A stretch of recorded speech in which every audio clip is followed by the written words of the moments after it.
Bien, buenas noches a todos los presentes y también a todas las personas que nos siguen por el Facebook, porque este evento está siendo transmitido por esta red. ¿No se escucha?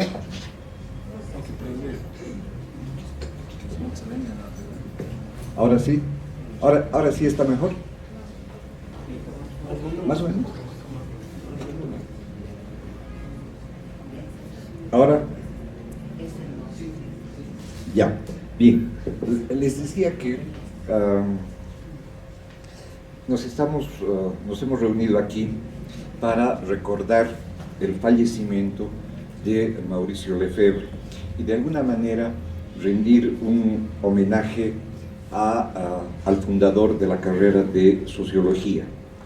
Para este evento hemos invitado al licenciado Eduardo Paz, director de la carrera de Sociología, para que de alguna manera nos converse, porque obviamente no es una exposición formal sobre la situación política que se vivía no solo en nuestro país en los años 70, sino también de manera general en América Latina. Y también hemos invitado aquí al licenciado Julio Córdoba para que converse un poco con nosotros sobre la temática de la teología de la liberación, que creo que es un contexto necesario e imprescindible para comprender el trabajo, la labor, etcétera, de todo un conjunto de religiosos, no solo Mauricio Lefebvre, sino de otros religiosos como Luis Espinal, etcétera, que permiten, digamos, entender y contextualizar la situación que en ese momento se vivía. A manera de introducción, me gustaría referirme un poco a la biografía de Mauricio Lefebvre. Él nace en Montreal, en Canadá, el 6 de agosto, ¿no? Imagínense, el 6 de agosto, día de la Independencia Nacional de 1922. En 1940 ingresa y se forma en el Seminario Oblato de Chambly. En 1948 fue ordenado como sacerdote en Canadá. Llegó a Bolivia en 1953, trabajó en los centros mineros de Yayagua, Siglo XX y Catavi, donde mostró su profunda sensibilidad social. En 1958 ingresó a estudiar en la UNSA. Luego viajó a Roma, donde se formó en Sociología. En 1966 retornó al país e impulsó el accionar de la Iglesia y la Sociedad en América Latina, el ISALP, institución que reunió actores de diferentes ámbitos comprometidos con el cambio social en Bolivia. En 1968 ingresó a trabajar en la UNSA y promovió la creación de la carrera de Sociología. Murió el 21 de agosto de 1971. Bien, voy a ceder la palabra a Eduardo. Eduardo, como todos lo conocen, es sociólogo, tiene una maestría en la Flaxo de México, es docente emérito de la UNSA y es nuestro actual director en la carrera de Sociología. Él ha investigado e investiga temas de sociología política, sociología latinoamericana y la geopolítica de la integración latinoamericana, que es uno de los últimos textos que Eduardo ha publicado. Bien, le voy a ceder la palabra a Eduardo.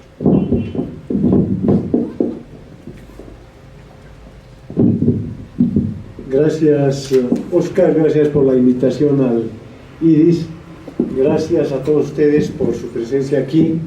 Saludar aquí al compañero Julio Córdoba, ¿no?, que ha sido estudiante y ha hecho una tesis muy importante, de las primeras en la carrera, vinculada precisamente al tema de la religión y su importancia en los contextos sociales.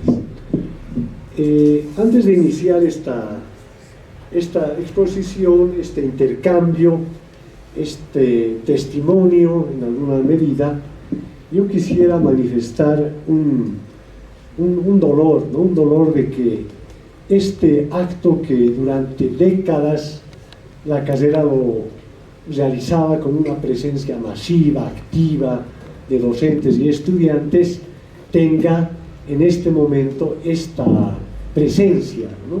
Probablemente están siguiendo también por las redes, pero el compartir, que es un acto fundamental de la vida humana, que quede ausente en un día como estos, y recordando a Mauricio Lefebvre, genera un dolor, genera una falta, algo pasa, ¿no? Algo nos está pasando, ¿no? Algo no estamos haciendo bien para que ocurra esto, ¿no?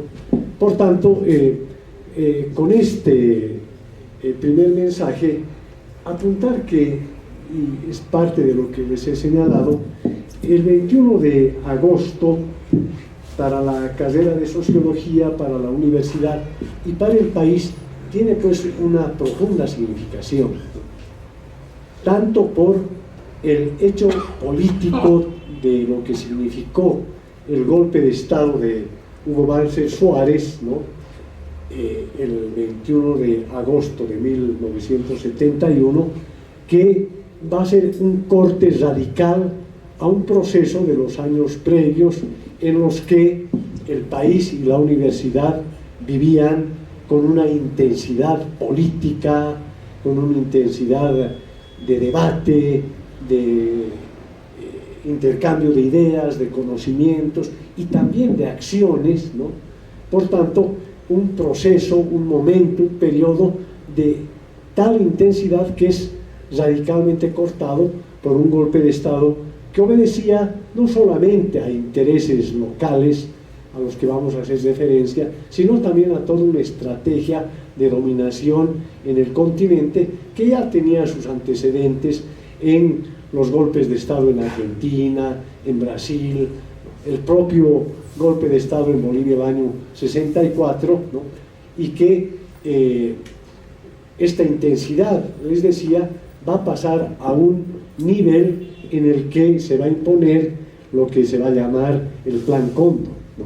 Que es una coordinación regional de las dictaduras para perseguir a toda señal de resistencia, de acción colectiva, de sindicalismo, de pensamiento crítico, de izquierda, etc.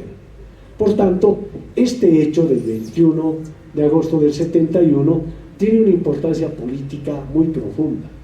Pero si además a esto le señalamos, ¿no?, este asesinato del padre Mauricio Lefebvre, fundador de la carrera de Sociología, ¿no?, uno de los impulsores de desarrollar una sociología comprometida en Bolivia, ¿no?, y que es la víctima de esta dictadura, nos lleva a vincular ambos aspectos. Y es lo que es la idea de este conversatorio, de este intercambio, ¿no? Es decir, ver qué lugar ocupa o está ocupando la política en Mauricio Lefebvre y qué lugar está ocupando la teología de liberación en Lefebvre y en el conjunto de los grandes temas de debate en ese periodo. Por tanto, creo que el 21 de agosto en sociología nos permite, ¿no?, hacer una mirada donde podamos analizar todos estos aspectos tan vitales para entendernos nosotros mismos, como carrera de sociología, como sociólogos, como científicos sociales, pero también de la propia sociedad boliviana, de los sectores populares, del movimiento obrero campesino, del movimiento minero. En relación a los dos aspectos, Mauricio Lefebvre estuvo tremendamente ligado y comprometido. Yo diría que Lefebvre, y él mismo lo reconoce en sus escritos, es un hombre que está construido por la política y el movimiento popular boliviano. Y está construido también por los principios, las bases y fundamentos de la teología de la liberación.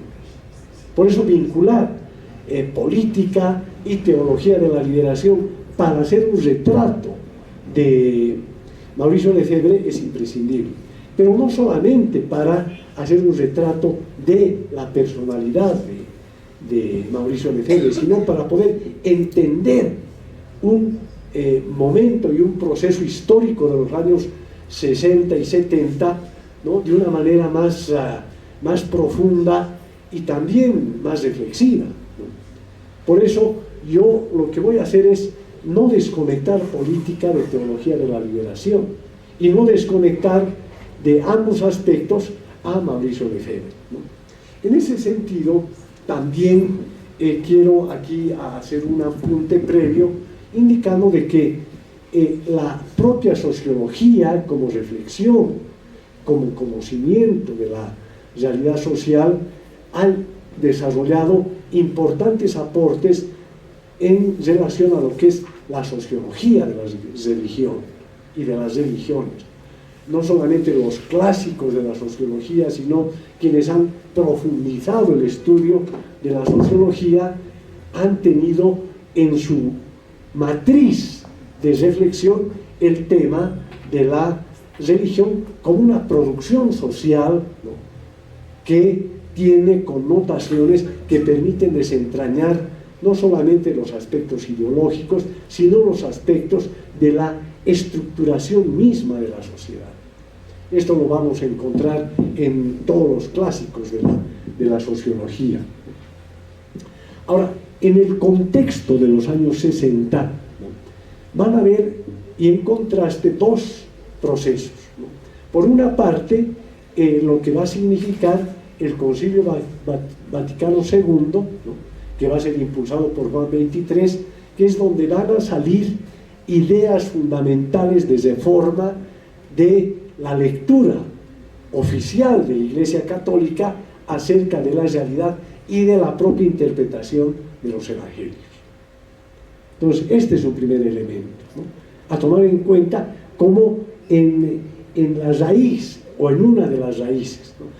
Por el otro lado está, ¿no?, lo que va a ser en América Latina la aplicación de la doctrina de seguridad nacional, una estrategia diseñada por el Departamento de Estado de Estados Unidos y el Pentágono, frente a lo que en ese momento va a ser el peligro del comunismo, el peligro de que se produzcan nuevas Cubas en las distintas regiones de Centroamérica, del Caribe y de América del Sur, en el conjunto de América Latina y el Caribe.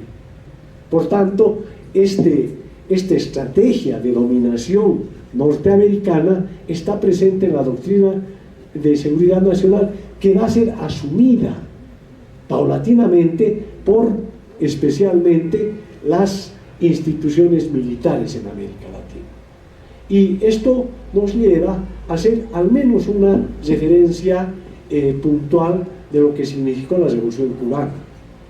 La Revolución Cubana es una revolución que se produce contra, diríamos, los textos clásicos de la revolución desde la perspectiva del marxismo, sin que la Revolución Cubana deje de tener luego una perspectiva marxista, socialista, comunista, pero en su base, en su inicio, es parte de un movimiento continental y mundial que tiene que ver con los efectos de la Segunda Guerra Mundial, y que son los procesos de liberación nacional que se van a producir en las colonias en África y en Asia. Y en América Latina los procesos nacionalistas, que van a intentar generar procesos más autónomos del control y la dominación establecida en la OEA y en el Tratado Interamericano de Asistencia Recíproca, como instrumentos, ¿no?, de Estados Unidos para tener un control geopolítico en América Latina y el Caribe. Pero al mismo tiempo la expresión de la Revolución Cubana es, ¿no?, una reivindicación de soberanía, de lucha nacionalista y luego socialista contra la dominación colonialista norteamericana, que tenía sus orígenes en la propia, ¿no?, guerra de la independencia cubana. Por tanto, el nacimiento de Cuba fue un nacimiento, ¿no?, de alguna manera muy tensionado, y nació con la enmienda Platt, que es una enmienda que daba tuición a Estados Unidos para tener control sobre Cuba. Y al lado de Cuba, ¿no?, con el nacimiento colonial de la otra colonia importante del Caribe, que es Puerto Rico. Entonces, esa es la situación de Cuba. Y la Revolución Cubana, ¿no?, encabezada por Fidel Castro, por el movimiento 26 de julio, es una afrenta a la estrategia norteamericana de mantener el dominio en América Latina, y que va a coincidir toda la década de los 50 con los movimientos de liberación en África y en Asia. Ahí estamos viendo, estamos a 100 años del nacimiento de Frantz Fanon, quien va a ser el que va a reproducir el mejor testimonio de lo que es la lucha de liberación de los pueblos del África y particularmente de Argelia, y que va a tener un libro que va a ser clásico para nosotros, La sociología de la liberación nacional. Entonces, en ese contexto de los movimientos de liberación contra el colonialismo europeo en África, en América Latina se va a dar la Revolución Cubana, y que si bien va a partir con una fuerza nacionalista, la propia presión y el bloqueo norteamericano va a obligar al gobierno cubano de Fidel Castro, de Che Guevara, a radicalizarse y a vincularse con mayor fuerza a todo el bloque socialista, a la Unión Soviética y a varios de los países del este europeo, ¿no?, y impulsar también un vínculo estrecho con las naciones que comenzaban y desarrollaban su independencia en el África. Es ahí donde va a surgir el tercermundismo, ¿no?, la tricontinental de los países dominados por los imperialismos que buscan un destino propio, ¿no?, desarrollándose de manera común. Entonces, es este el hecho trascendental que busca frenar la doctrina de seguridad nacional. Y por eso vienen las dictaduras en América Latina. Por eso viene el golpe del Brasil, el año 64, e inmediatamente después, apadrinado por el Pentágono de Estados Unidos y por la dictadura brasileña, el golpe de Estado de René Barrientos Ortuño en noviembre del 64, que además surge a nivel interno de Bolivia con una estrategia de que aquellos avances populares, nacionales, estratégicos de la revolución del 52 sean frenadas y sean anuladas. Esa era la estrategia de la seguridad nacional, y en el caso boliviano de la dictadura de René Barrientos, que además va a ser directo agente del Pentágono, porque él va a trabajar activamente con el general Fox, que era el agregado militar de Estados Unidos en Bolivia, y que si bien la embajada ya tenía envuelto al MNS y al gobierno de Paz Estenssoro, ¿no?, va a encontrar el momento para que ya se deje de lado toda la herencia del 52 y se tenga un agente directo, un militar que sea la personificación de la doctrina de seguridad nacional. Y eso va a llevar a que aquello que estaba avanzando con el gobierno del MNS de los 60 al 64 se vaya consolidando. ¿Y qué consiste en qué? en fortalecer todo el proyecto de desnacionalización de las minas, ¿no?, de represión al movimiento minero, y que va a ser parte de lo que es el llamado Plan Triangular, que es diseñado por la Embajada de Estados Unidos, la Embajada de Alemania Federal, la Alemania que después de la guerra queda bajo la custodia y el control de Estados Unidos, y el Banco Interamericano de Desarrollo. Por tanto, el Plan Triangular necesitaba además un gobierno como el de Barrientos para imponer la desnacionalización de las minas. Y va avanzando ese proyecto con el Plan Triangular, porque la primera medida implicaba la expulsión, ¿no?, el dejar sin trabajo a miles de trabajadores mineros y a sus familias.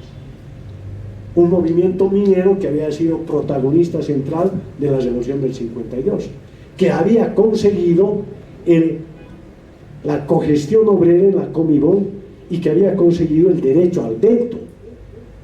Por tanto, era un poder el sindicato minero, y a través del sindicato minero la Central Obrera Boliviana, que había que descabezar. Y por eso inmediatamente vienen las masacres, ¿no? Una inicialmente el 83 con Paz Extensora, el 85 ya con Barrientos, y el 87, que es la manifestación pragmática del Plan Triangular, porque inmediatamente se va a recrear lo que Sergio Almaraz llama la nueva rosca en Bolivia, que es nuevamente los grandes empresarios de minas que van a tener concesiones del gobierno, van a empezar a conducir el proceso de la principal riqueza boliviana, que es la minería. Ahí van a aparecer la famosa EMUSA, la Estalsa y la Consura, ¿no?, de los Vallivian, de los Rocabado, de los Sánchez de Lozada. Ahí está ese inicio de lo que va a ir creciendo como nueva rosca, la nueva oligarquía, con los nuevos terratenientes, con el gran poder de la banca y las finanzas, y la burguesía comercial, además apadrinados por la política de la doctrina de seguridad nacional. Entonces, ese es el momento de los años 60, la política de los 60, y que va a tener sus repercusiones en América Latina. Vamos a tener dictaduras en la Argentina, en el Uruguay y en varios otros países de América Latina aplicando la doctrina de seguridad nacional.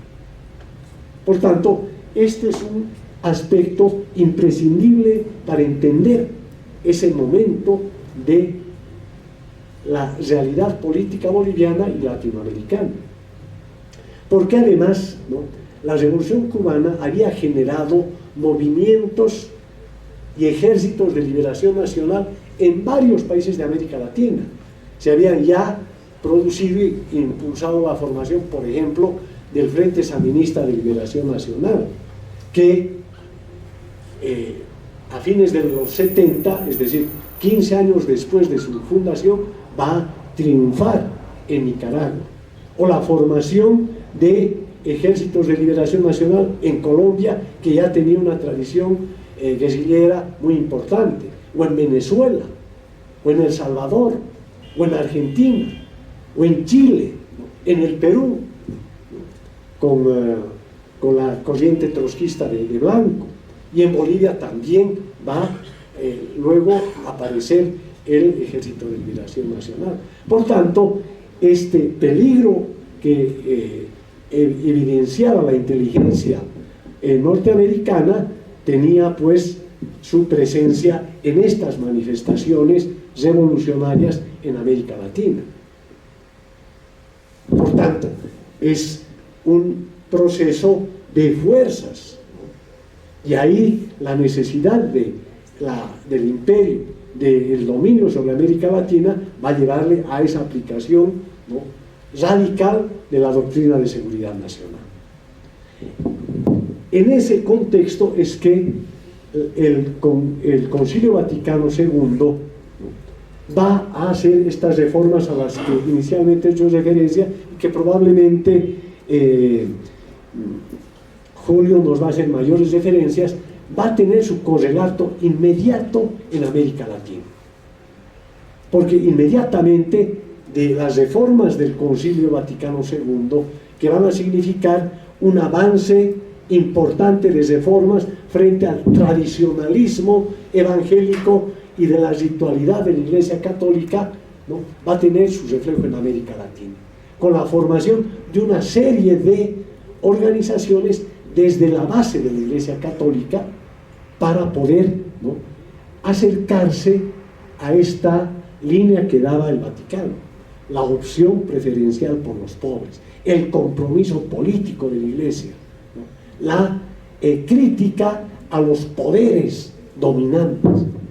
Por tanto, ese va a ser la otra parte que va a estar presente en estos inicios de la década de los 60.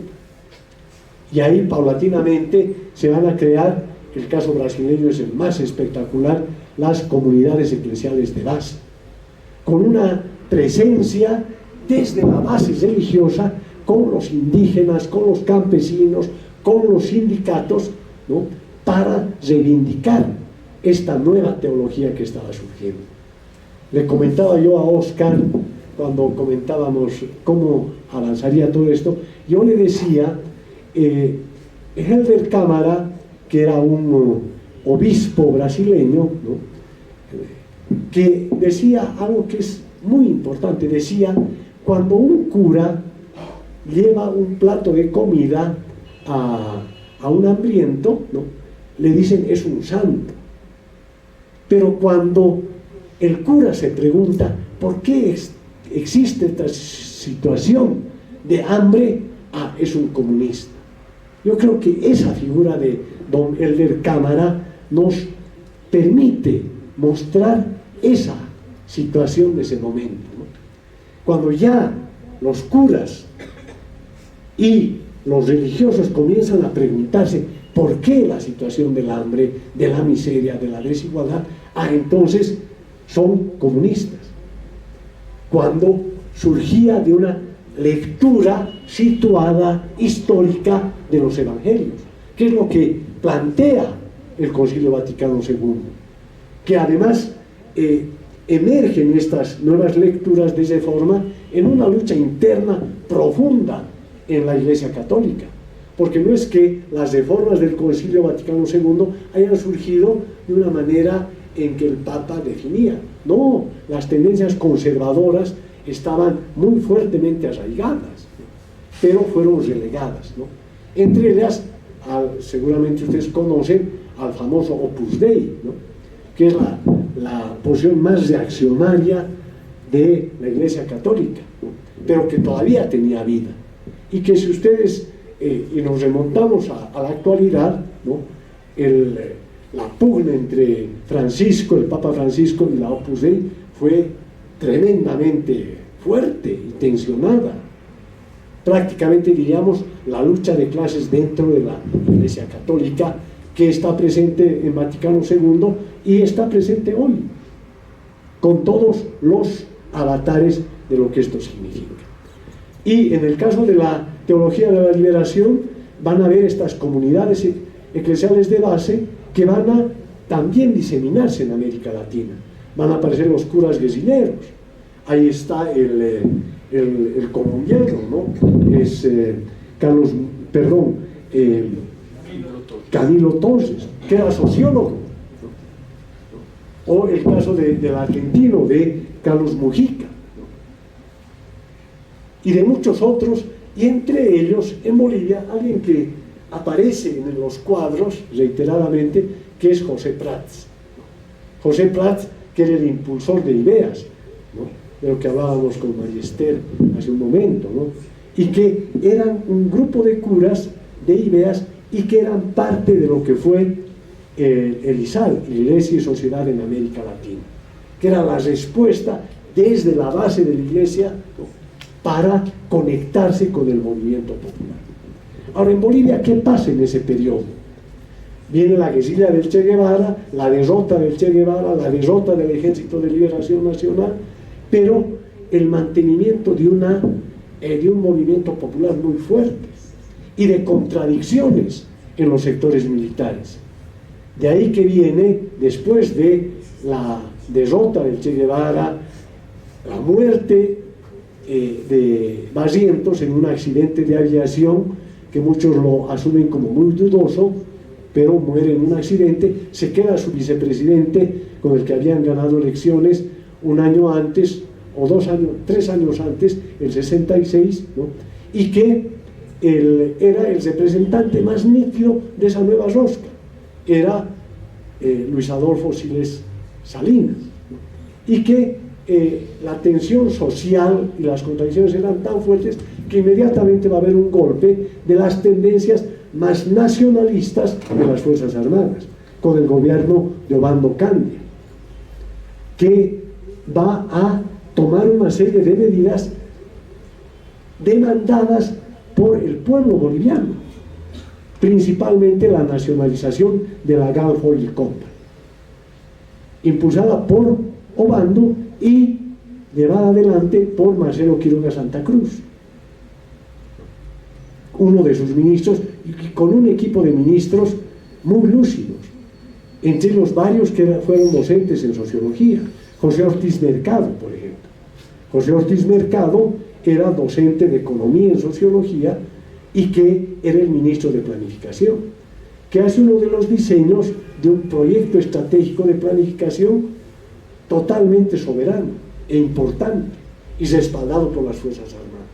Y paralelamente, esto es lo interesante, en el Perú, ¿no?, un gobierno militar como el de Juan Velasco Alvarado llevaba adelante también un proceso similar, y que además, ¿no?, había establecido relaciones con Cuba, y que lleva adelante la reforma agraria, lleva adelante la nacionalización del petróleo en el Perú. Por tanto, ahí hay una coincidencia entre Perú y Bolivia con esos gobiernos que respondían a la demanda popular y que cuestionaban la propia doctrina de seguridad nacional. Entonces hay alarma también en Brasil o en Argentina ante este contexto.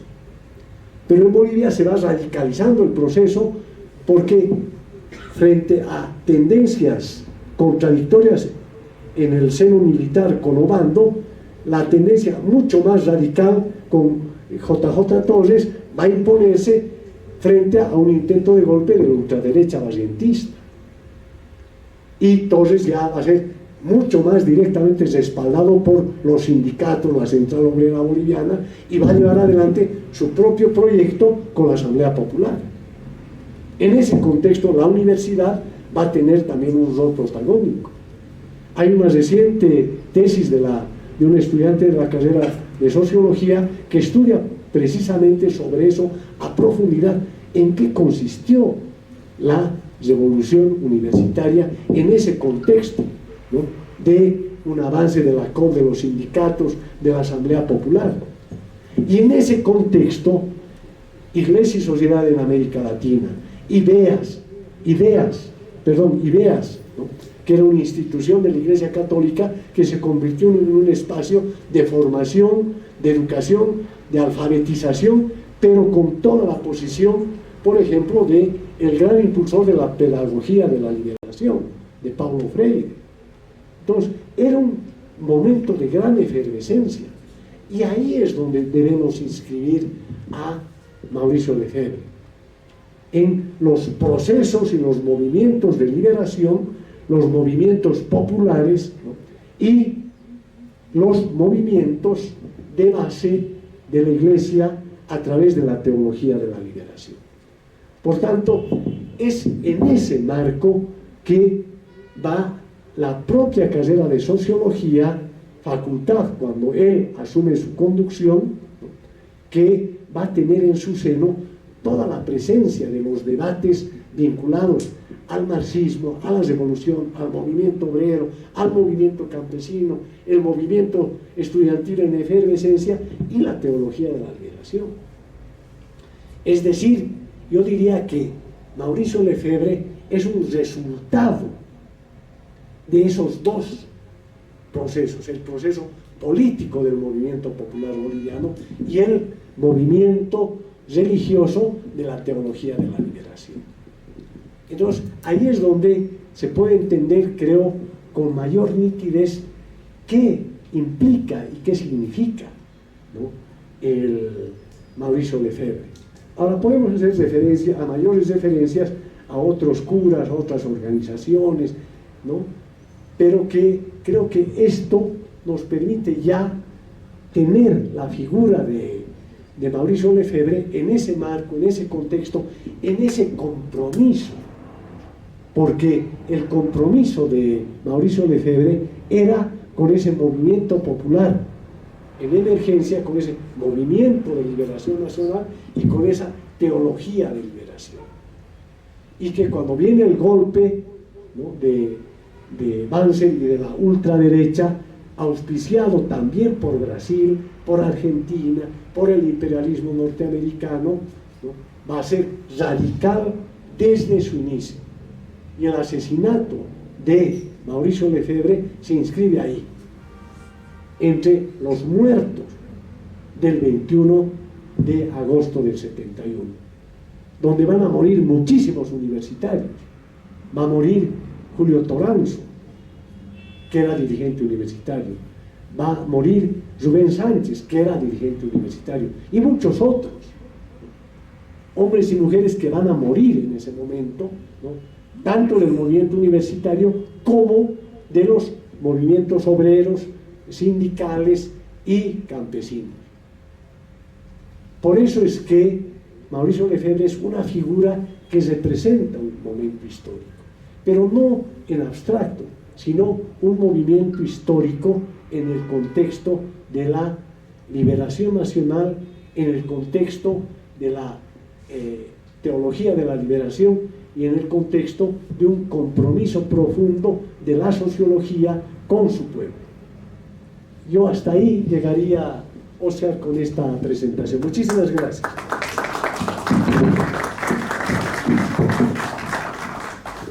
Gracias, Eduardo. Vamos a escuchar enseguida a Julio Córdoba. Julio es sociólogo, tiene estudios de posgrado en ciencias sociales y en metodología de la investigación. Realizó estudios de teología en el Seminario Bíblico Evangélico de La Paz. Trabaja diferentes temas, como los movimientos religiosos contemporáneos en América Latina, y actualmente dirige Diagnosis. Bienvenido, Julio. Muchas gracias, buenas noches. Un gusto volver a mi alma mater después de tantos años, y con este motivo, ¿no?, que nos invita a reflexionar sobre Mauricio Lefebvre y la teología de la liberación. Quisiera pensar este tema en tres partes, lo más brevemente posible. Primero, voy a compartir de manera muy rápida, porque ya Eduardo nos ha hablado bastante sobre el nacimiento de la teología de la liberación en América Latina en los años 60 y en Bolivia también, en esa década de los años 60. En segundo lugar, quisiera mencionar acerca de esta organización en la cual trabajó activamente Mauricio Lefebvre, que es Iglesia y Sociedad en América Latina, y cuáles son los aportes de esta organización, Iglesia y Sociedad en América Latina, a la construcción de la teología de la liberación en América Latina.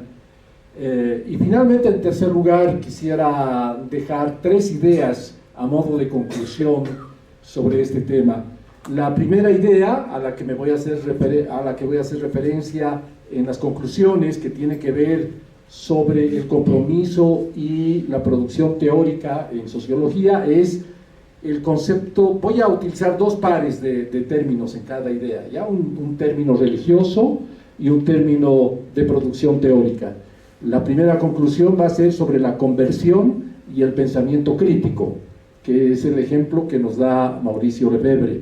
La segunda idea va a ser el compromiso y la producción teórica, o la producción teórica desde el compromiso. Y finalmente, la tercera idea va a estar asociada al concepto de la esperanza religiosa y el proyecto político, y cómo eso se refleja en la reflexión teológica de Mauricio Lefebvre. Bueno, entonces brevemente voy a referirme al nacimiento de la teología de la liberación en América Latina, así un punteo de 2 minutos nomás, porque no es ese el tema que nos convoca ahora, sino más bien el aporte boliviano al nacimiento de la teología de la liberación. El nacimiento de la teología de la liberación debe ser entendida ya a partir de la década de los 50, cuando grupos de sacerdotes, más que en Latinoamérica, en Europa, principalmente en Francia, comienzan a reflexionar sobre el rol de la Iglesia católica en este caso, y el rol de la misión en un contexto de industrialización y de efervescencia del movimiento obrero en Europa, ¿ya? Entonces los sacerdotes franceses desarrollan mucho, radicalizan la doctrina social de la Iglesia Católica en la década de los 50 y empiezan a entender que el socialismo es la mejor opción para un cristiano, ¿ya? Entonces estos sacerdotes vienen a América Latina en la década de los 60. Así que esta reflexión europea, centroeuropea de los años 50 es un antecedente para la presencia de sacerdotes ya radicalizados desde Europa que empiezan a llegar a América Latina. Ese es como antecedente. En los 60 voy a enumerar simplemente los elementos que ya ha explicado bien Eduardo. El impacto de la Revolución Cubana radicaliza a las clases medias latinoamericanas y entre ellas a los sacerdotes de la Iglesia Católica y de algunas iglesias evangélicas en pos de la Revolución Socialista. Fruto de esta experiencia de la Revolución Cubana con este concepto medio cristiano y místico del hombre nuevo, que es promovido por el Che Guevara, surge en América Latina varias guerrillas, también en Bolivia, en las cuales participan algunos cristianos católicos comprometidos y algunos sacerdotes.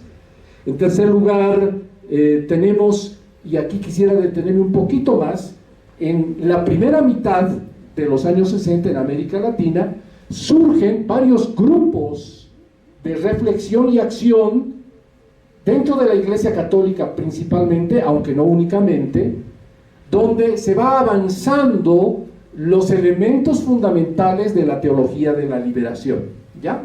Estos grupos son, ya hemos mencionado, para el caso boliviano es súper importante, el grupo que se llama Iglesia y Sociedad en América Latina, ISAL, donde participa Mauricio Lefebvre. Pero también en otros países surgen sacerdotes por el socialismo, por ejemplo, en Chile, ONIS en Perú, Colconda en Colombia, y en Brasil también surgen varios grupos de reflexión en la primera mitad de los años 60. ¿Ya?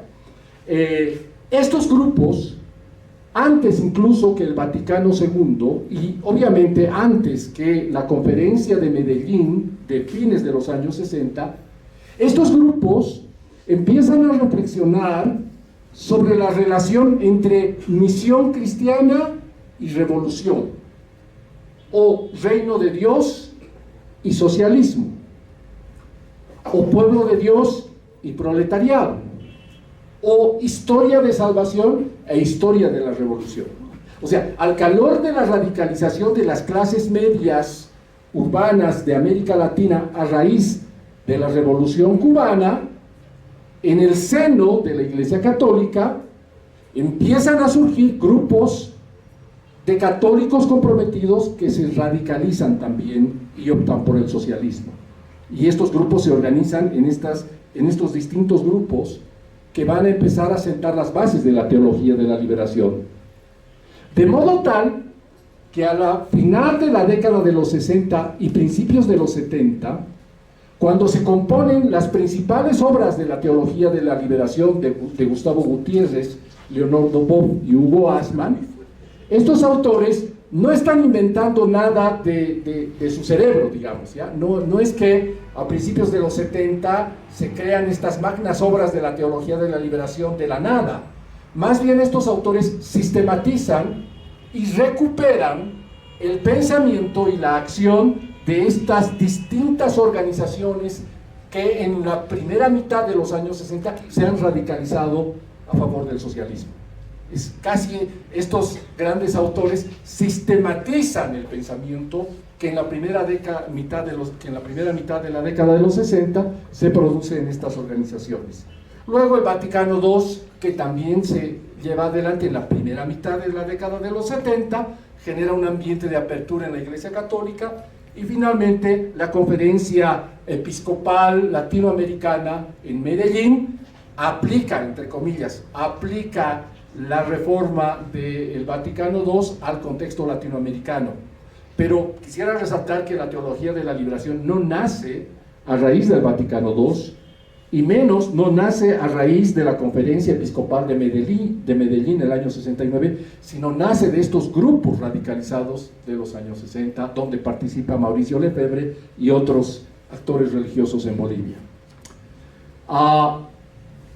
Brevemente, ¿qué pasa en Bolivia? En los años 60, algunas órdenes religiosas también se radicalizan. Entre ellas, por ejemplo, los Oblatos, donde pertenecía Mauricio Lefebvre, ¿de acuerdo?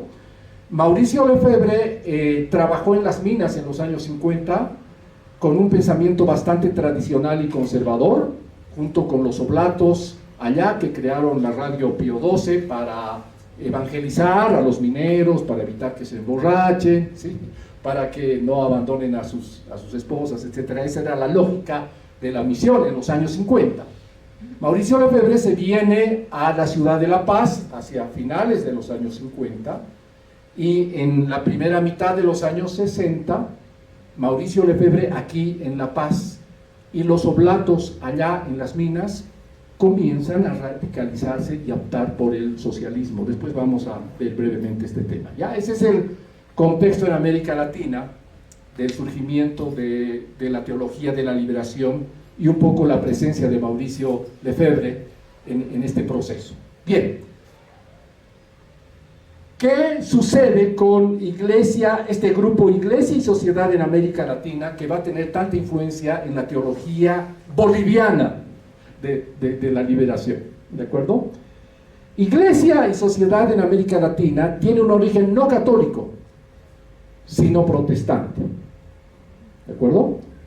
Nace más o menos en 1962 en una reunión de iglesias protestantes en Lima, Perú, con el auspicio de una organización ecuménica protestante que es el Concilio Mundial de Iglesias.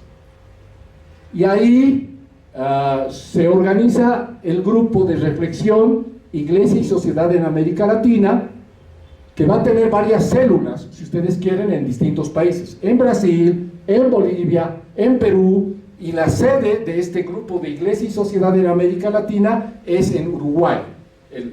La oficina central, si ustedes quieren, ¿de acuerdo? En Bolivia, Iglesia y Sociedad en América Latina empiezan a organizarse, no tanto con participación protestante, sino sobre todo con participación católica. En América Latina, Iglesia y Sociedad en América Latina se crea en 1962, pero en Bolivia empiezan a organizarse desde 1966, cuando Mauricio Lefebvre vuelve de Italia después de estudiar sociología y se reincorpora a la sociedad boliviana, ya no en Yayagua, ya no en las minas, sino en barrios populares de la ciudad de La Paz. Ya había estudiado sociología Mauricio Lefebvre, en sus estudios en Roma había empezado a tener mucha simpatía por el socialismo. Durante 2 periodos tuvo instancias en Perú por unos meses y en un kibutz en Israel también por unos meses, y ahí empieza Mauricio Lefebvre a soñar con el socialismo y vuelve más o menos radicalizado hacia la izquierda en 1966, y desde el inicio Mauricio Lefebvre, junto con otros sacerdotes jesuitas, Pedro Negre, Federico Aguiló y, como mencionó muy bien Eduardo, Prats, que son jesuitas, y algunos pastores metodistas como Aníbal Guzmán, empiezan las reuniones de organizar las células, si ustedes quieren, de Iglesia y Sociedad en América Latina, de ISAL en Bolivia.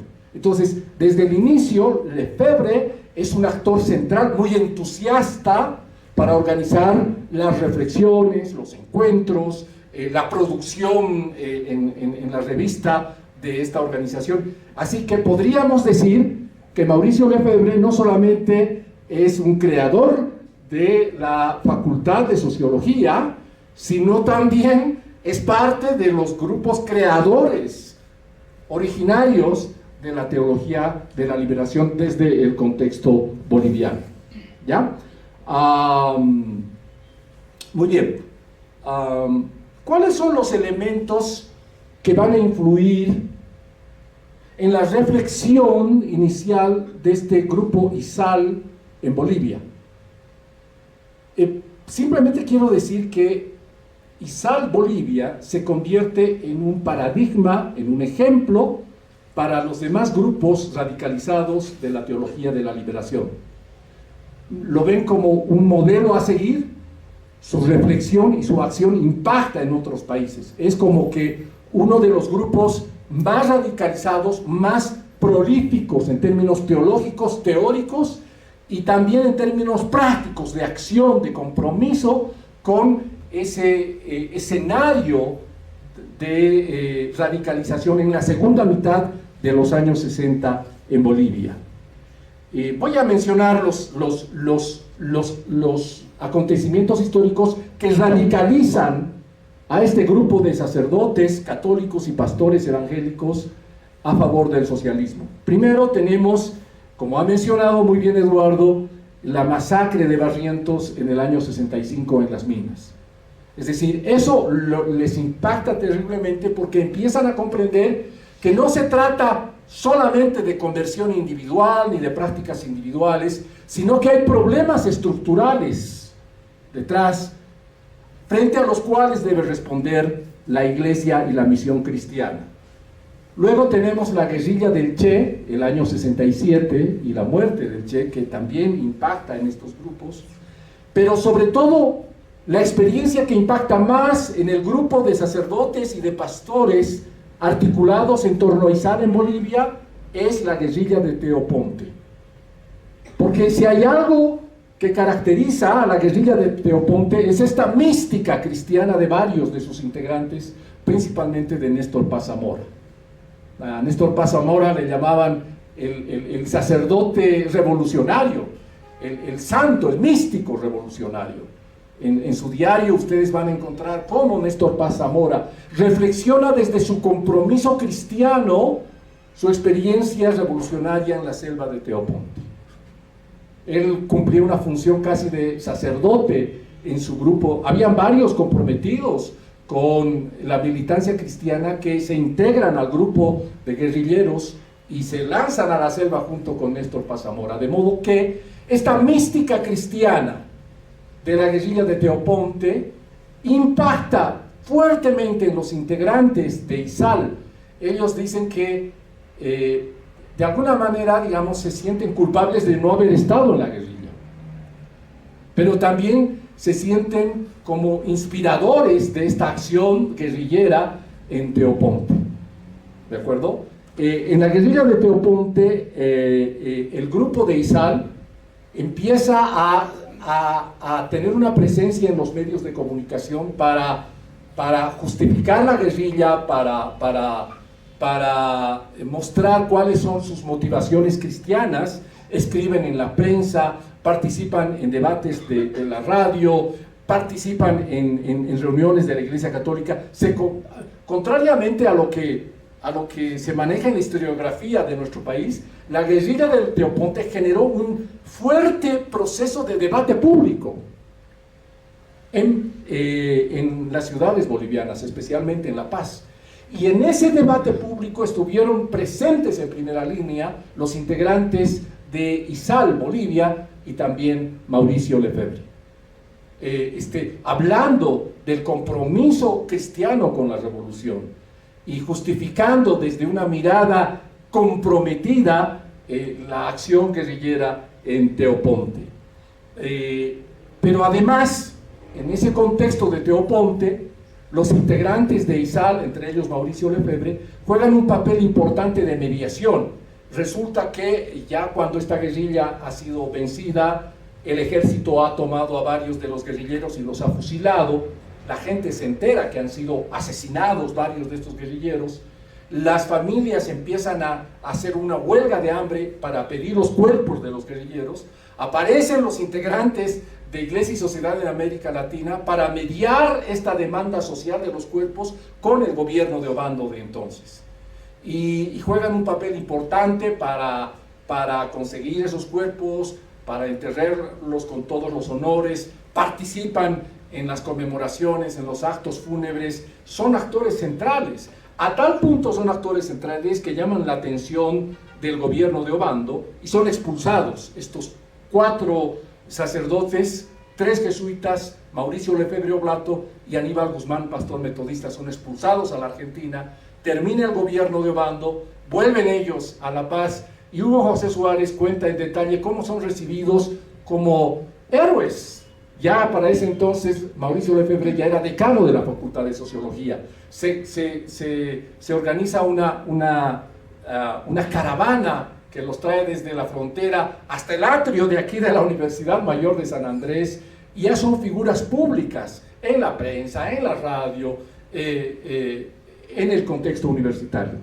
Y un elemento que va a marcar la acción y reflexión de ISAL Bolivia y que va a servir de ejemplo y de motivación en varios países de América Latina es la acción de ISAL en la Asamblea Popular de 1971.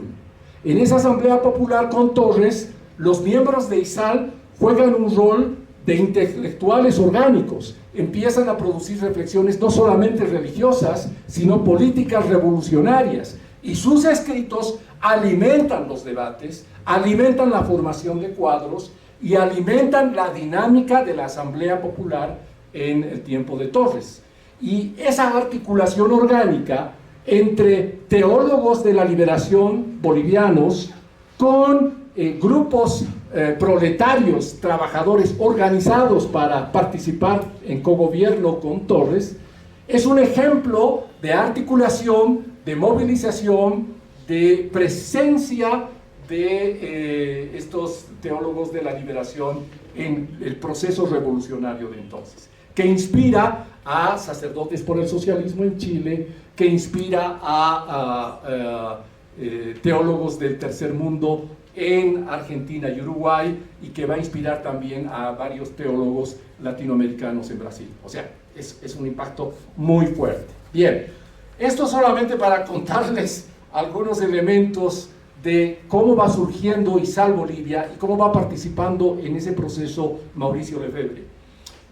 Para ir terminando, voy a mencionar 4 etapas de la actividad de ISAL Bolivia, y voy a terminar con 5 reflexiones centrales que ellos han hecho en torno a la teología de la liberación. La primera etapa es del 66 al 68, 2-3 años, etapa inicial, en la cual Mauricio Lefebvre y sus compañeros en ISAL Bolivia comienzan a hacer una articulación entre su fe y el proceso de liberación. En esta etapa es sobre todo una etapa teológica más que política.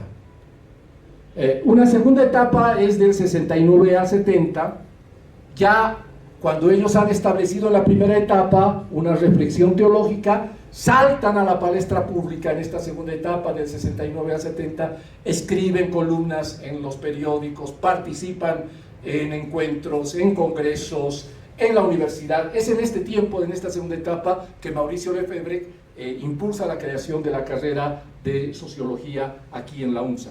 ¿De acuerdo? Entonces es una segunda etapa del salto desde la reflexión teológica a la participación del debate nacional. La tercera etapa es en los años 70 y 71 una participación activa como intelectual orgánico en el movimiento obrero, principalmente como apoyo espiritual y apoyo teórico y apoyo institucional a la guerrilla de Teo Ponte y en la Asamblea Popular del 69 a 71. Y finalmente una cuarta etapa, también en estos mismos años, de formación de cuadros no solamente cristianos, sino no cristianos, en un proceso revolucionario. En los cursos de ISAL Bolivia participan militantes del POR, del Partido Comunista de Bolivia, líderes sindicales, mineros, fabriles, etcétera, que son formados en estos cursos que lleva adelante ISAL Bolivia. 4 etapas, ¿de acuerdo? Hasta que, obviamente, en 1971 matan, asesinan a Mauricio Lefebvre, expulsan al exilio a los demás integrantes y ahí no puede sobrevivir ISAL Bolivia y ahí termina en Bolivia en el año 71 y en América Latina en el año 75 ya concluye su labor después de haber sembrado la teología de la liberación. Bueno, 5 reflexiones para terminar de ISAL Bolivia. Primera reflexión, que para ISAL es la originaria de una corriente de las 3 principales corrientes de la teología de la liberación en América Latina, ¿de acuerdo? Esta corriente que surge en ISAL y se cristaliza en ISAL Bolivia es la corriente más cercana a una reflexión marxista típica de América Latina. Para ISAL Bolivia, el actor político y el actor religioso central no es el pueblo, no son los pobres, es el proletariado, que es el actor revolucionario por excelencia.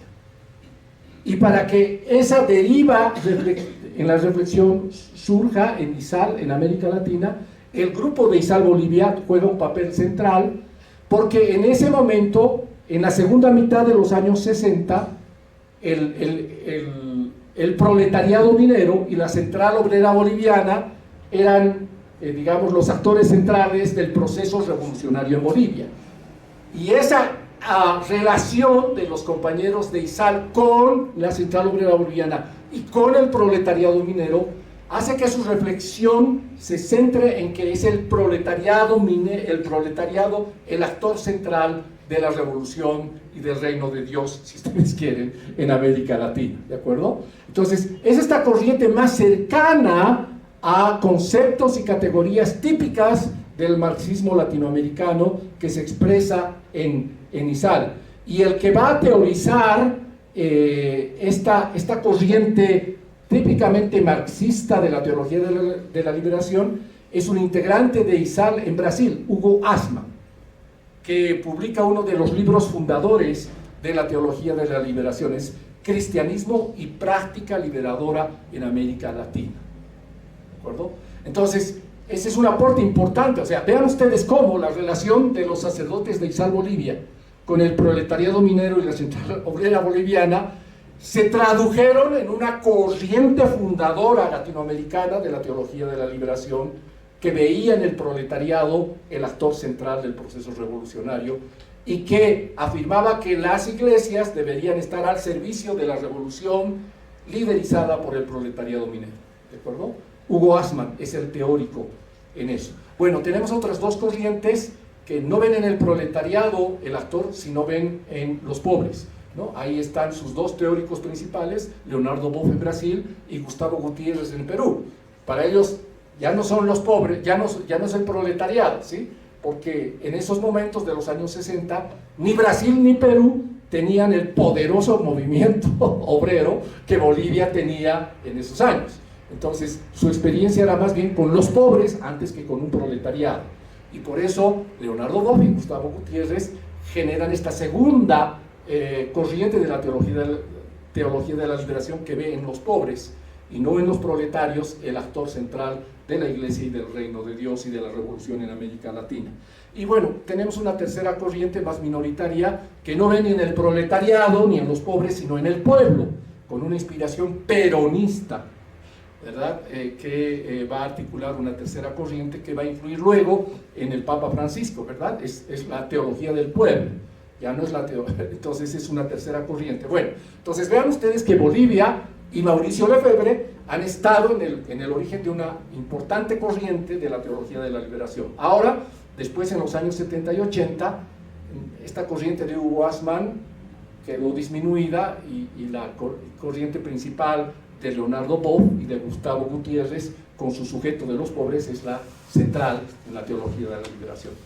Bien, entonces, primer elemento de reflexión es el proletariado, el actor central del proceso revolucionario y de la construcción del reino de Dios en América Latina.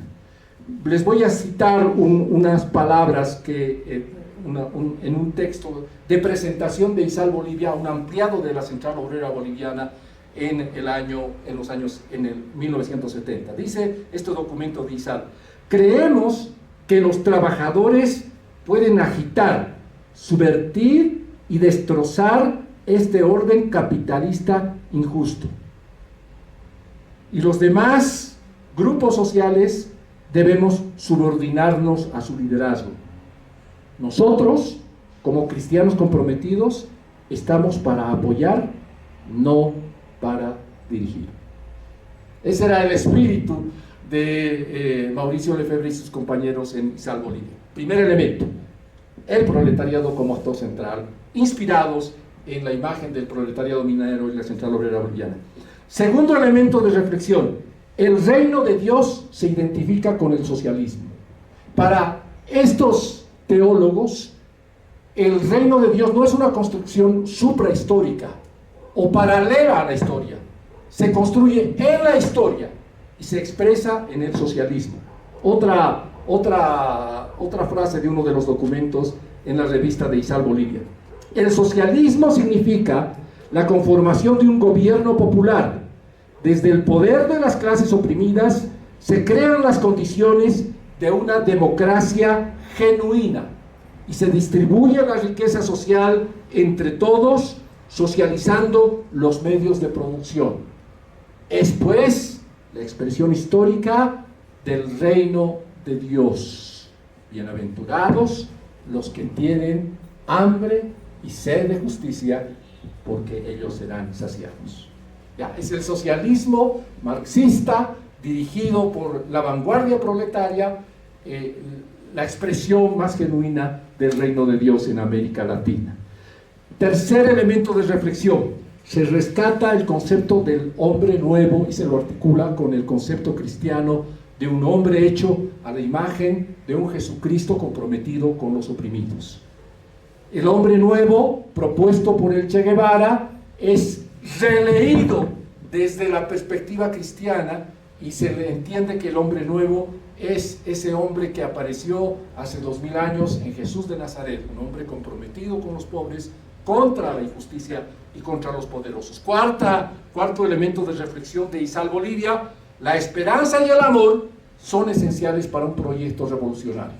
Un proyecto revolucionario que solamente se dedique a la destrucción del capitalismo y a la construcción del socialismo, sin valores de esperanza y amor, se traduce en una nueva opresión. Quinta y final elemento de reflexión es que ven en la guerrilla de Teoponte la expresión máxima de la entrega cristiana por amor a los oprimidos. En el funeral de los guerrilleros de Teoponte, un líder de ISAL Bolivia dice: un cristiano no puede olvidar a un marxista. Por eso Teoponte no puede también olvidar a los creyentes. En Teoponte se produjo el diálogo de la Biblia y el capital. Entonces, estos son algunos de los elementos de la reflexión de ISAL en América Latina y de su influencia, de ISAL Bolivia, y cómo esa influencia trascendió las fronteras de Bolivia. Yo les recomiendo, para tener un mayor acercamiento a esta experiencia cristiana, que lean la interesantísima obra de Hugo José Suárez, Un cristiano puede ser de izquierda, que es la publicación de su tesis de maestría, y habla entre ellos la experiencia religiosa de Néstor Paz Zamora, la experiencia religiosa de Mauricio Lefebvre y la experiencia religiosa de los integrantes de ISAL Bolivia. Está editada por La Muela del Diablo, está en internet, está a disposición.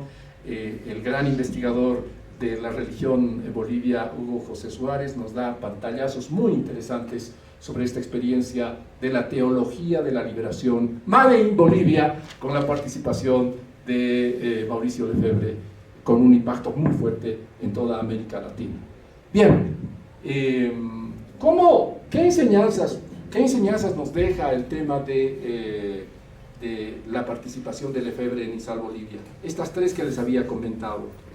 Que sin conversión hacia el pobre, hacia el pueblo que trabaja, hacia el pueblo que se libera, no puede haber pensamiento crítico. Y me parece que Mauricio Lefebvre, desde su trabajo en sociología, trató de aplicar eso. O sea, sin una orientación de las personas hacia los oprimidos, hacia los subordinados, hacia los maltratados, no puede haber un pensamiento sociológico auténticamente crítico y pertinente a la realidad del país. Segundo, sin encarnación no puede haber producción teórica relevante. Si es que la Facultad de Ciencias Sociales, si es que la carrera de Sociología no palpita con las necesidades y las expectativas y las aspiraciones de los movimientos sociales, de las organizaciones, de los sindicatos, de los pueblos indígenas originarios, de los trabajadores, no puede haber una producción teórica que sea relevante para nuestro país. Y finalmente, sin cultivar la esperanza ante la desesperanza. Ahora que estamos en un periodo donde los proyectos de derecha han derrotado electoralmente al MAS y a algunos eventuales proyectos de izquierda, lo que nos pueda generar un cierto proceso de desesperanza, lo que nos dice la reflexión de Mauricio Lefebvre y de los teólogos de la liberación de Izal Bolivia es que si no vencemos el desánimo y si no vislumbramos detrás de estas derrotas electorales de la izquierda un nuevo amanecer a futuro, si no tenemos la mística de tener esta esperanza de liberación, no vamos a ser relevantes como sociólogos para la producción de nuevos proyectos políticos que trasciendan esta realidad de opresión y de marginación. Muchas gracias.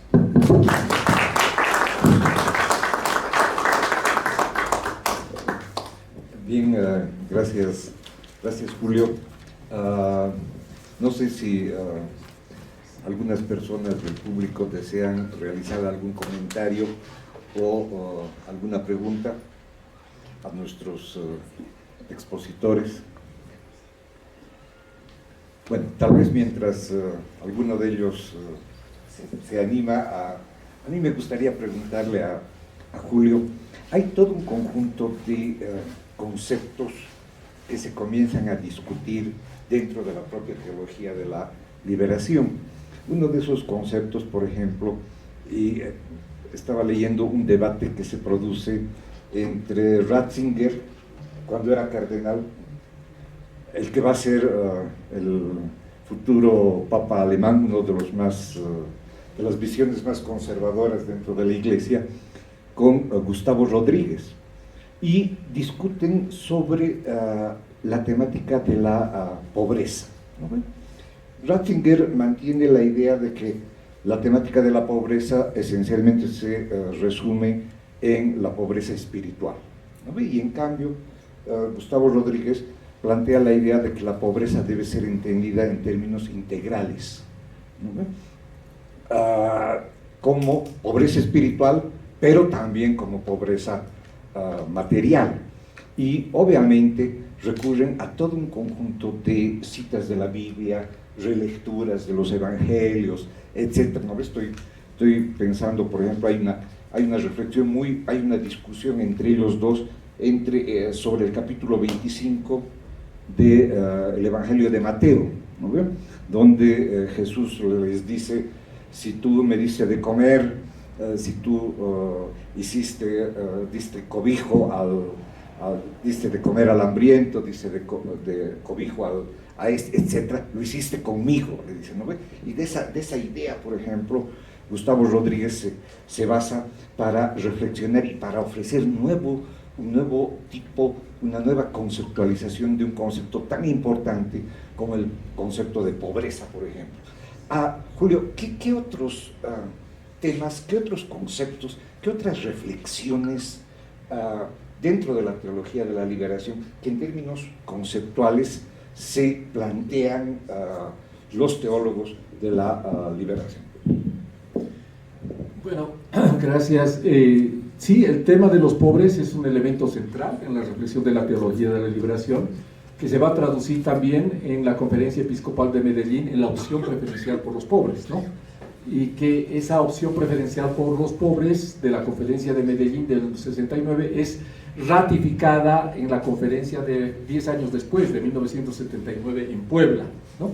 Después ya en las otras conferencias esta centralidad de la opción preferencial por los pobres empieza a desaparecer junto con el debilitamiento de la influencia de la teología de la liberación en la Iglesia Católica, ¿no? Entonces, un elemento central es, como tú bien has dicho, el tema de la centralidad de los pobres como sujetos, no solamente como objetos de la compasión, sino como sujetos en dos ámbitos, en la Iglesia y en la sociedad. Son los pobres los que van a construir una nueva Iglesia a partir de las comunidades eclesiales de base, pero también son los pobres los que van a construir una nueva sociedad. Es bien interesante cómo en su libro La Guerra de Dioses, de Michael Lowy, que es un pensador marxista, él compara el discurso del Partido Comunista de Brasil y el discurso de la Conferencia Episcopal de Brasil, que es una de las conferencias más influidas por la teología de la liberación.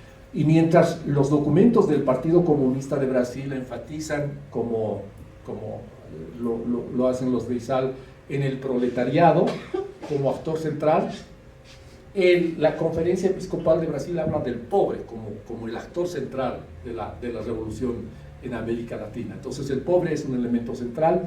Otro elemento central es el reino de Dios. Para los de ISAL, Bolivia, ellos dividen en dos. Dividen la iglesia preconciliar, hablan ellos, y la iglesia posconciliar. La iglesia preconciliar es una iglesia a favor de los ricos y la iglesia posconciliar es una iglesia a favor de los pobres. Y en la reflexión de los de ISAL Bolivia dicen que la iglesia preconciliar concibe el reino de Dios como una realidad que no es de este mundo, sino es una realidad en el más allá, a la que uno accede cuando se muere, ¿no ve? Y si uno ha recibido el bautismo, entonces se va al cielo, digamos, ¿no ve? Pero para la iglesia posconciliar, a favor de los pobres, el reino de Dios no es una realidad más allá de la historia, más allá de la sociedad, sino el reino de Dios es una construcción histórica. Y ellos hablan no tanto espacialmente, reino de Dios en el cielo, aquí abajo la tierra, sino hablan temporalmente. En el momento presente vivimos una vida de opresión, que son las fuerzas del antirreino, pero debemos proyectarnos hacia el futuro para construir una sociedad más justa, más igualitaria, y eso es el reino de Dios. Entonces, otro elemento central de la teología de la liberación es el concepto del reino de Dios. Pueden haber varios elementos, voy a mencionar uno más para no cansar a la audiencia, es el tema de la praxis como el origen de la reflexión teológica. Para los teólogos europeos, la reflexión teológica es una reflexión de escritorio y es una reflexión de la Biblia a la luz de la reflexión teológica de años pasados, ¿ya? Es lo que decía Gustavo Gutiérrez. Detrás de un teólogo europeo está una biblioteca, inmensas bibliotecas. Entonces, esa es la reflexión teológica. La reflexión teológica es el acto primero para los conservadores, y una vez que se ha reflexionado sobre Dios, sobre el hombre, etc., en teoría, esa teoría se aplica a la labor de la iglesia. Primero es la teología, después es la práctica de la iglesia. En cambio, los pensadores latinoamericanos invierten ese proceso. Primero es la praxis, y primero es la praxis revolucionaria, y solamente como acto segundo del compromiso revolucionario viene la reflexión teológica. ¿De acuerdo? Es un poco la traducción marxista de que primero son las relaciones sociales de producción y en segundo lugar viene, digamos, la construcción teórica, a veces la construcción ideológica. Entonces los teólogos dicen, primero es la praxis revolucionaria y en segundo lugar solamente viene la teología para tener una reflexión crítica de nuestra praxis. Y por eso Gustavo Gutiérrez dice, detrás de un teólogo europeo está una biblioteca, pero detrás de un teólogo latinoamericano está todo un pueblo. Entonces, bueno, hay muchos más elementos, pero creo que esos tres elementos nos ayudan a entender un poco cómo fue la teología de la liberación de los años 70 en América Latina. Bien, no sé si alguien quiere decir algo, participar, realizar algún comentario.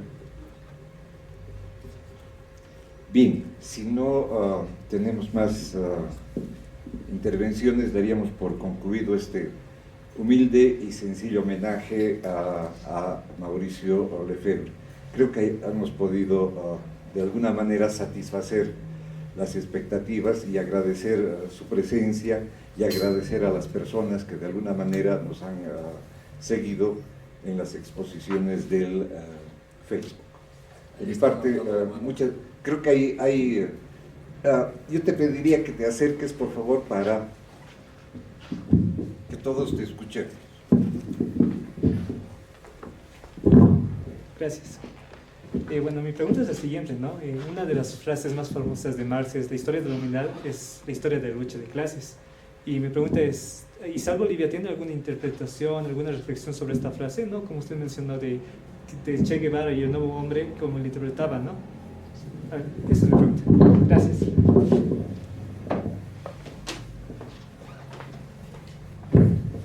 Sí, muy breve, es que, como habíamos dicho, para Izal Bolivia, el actor no es el pueblo, no es el pobre, es el proletario, especialmente el proletariado minero y la central obrera boliviana, ¿no? Y después de esa reflexión, ellos admitían la lucha de clases como una forma legítima para conseguir la liberación de los proletarios y de los pobres.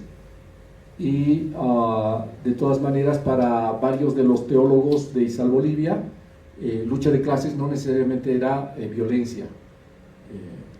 Decían que se podía hacer la lucha de clases desde la movilización, desde la concientización, etcétera, y no necesariamente desde algún tipo de violencia armada revolucionaria, pero sin embargo no se cerraban a la violencia armada. Ellos decían que en última instancia, si la violencia institucional oprimía al pueblo y no había otra salida, pues se permitía la violencia revolucionaria como parte de la lucha de clases, apoyándose en una reflexión de Tomás de Aquino de la guerra justa. Entonces estaban abiertos a la lucha.